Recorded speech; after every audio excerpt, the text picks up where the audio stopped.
लोकांतिक देवों ने आकर उनकी स्तुति की और दीक्षा लेने के विचारों का समर्थन किया। बस क्या था, बारात बीच में ही भंग हो गई।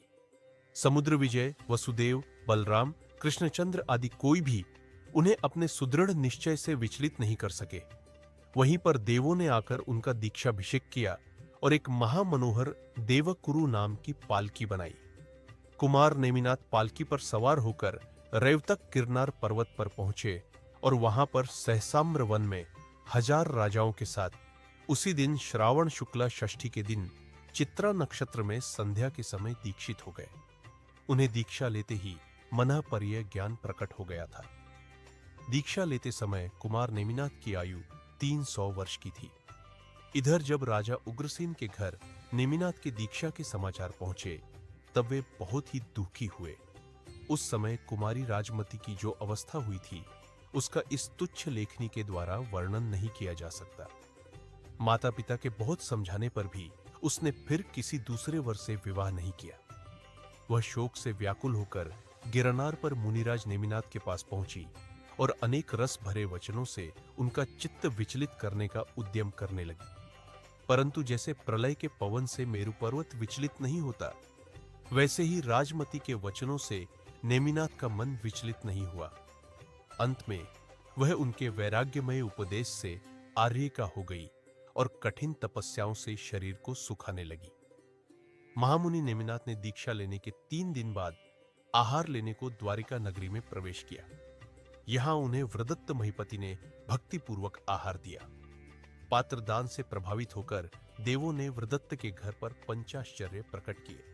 इस तरह तपश्चरण करते हुए तब छद्मस्थ अवस्था के 56 दिन निकल गए। तब उसी रेवतक गिरनार पर्वत पर वंशवृक्ष के नीचे 3 दिन के उपवास की प्रतिज्ञा लेकर वह विराजमान हुए। वहीं पर उन्हें आसोज शुक्ला पड़वा के दिन प्रातः के समय चित्रा नक्षत्र में केवल ज्ञान की प्राप्ति हुई। उसी समय इंद्रादि देवों ने आकर उनके ज्ञान कल्याणक का उत्सव किया।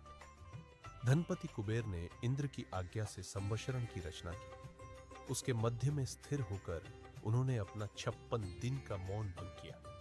दिव्य ध्वनि के द्वारा षट्द्रव्य, नव पदार्थ आदि का विशद विवेचन किया। भगवान को केवल ज्ञान प्राप्त हुआ है, यह सुनकर कृष्ण, बलभद्र आदि समस्त यादव अपने अपने परिवार के साथ वंदना के लिए संवत्सरण में गए।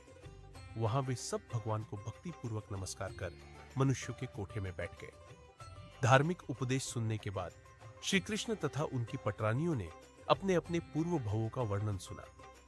भगवान नेमिनाथ की सभा में वरदत्त आदि 11 गणधर थे, 400 श्रुतकेवली थे, 11,800 शिक्षक थे, 1500 अवधि ज्ञानी थे, 900 मनःपर्य ज्ञानी थे, 1500 केवली थे, 1100 विक्रिया रद्धि के धारक थे और 800 वादी थे। इस तरह सब मिलाकर 18,000 मुनिराज थे। यक्षी, राजमती आदि 40,000 आर्यिकाएं थी, 1 लाख श्रावक थे, 3 लाख श्राविकाएं थी, असंख्या देव देवियां और असंख्या तिर्यंच थे। इन सब के साथ उन्होंने अनेक आर्य देशों में विहार किया और धर्मामृत की वर्षा की। भगवान नेमिनाथ ने 699 वर्ष 9 महीना और 4 दिन तक विहार किया।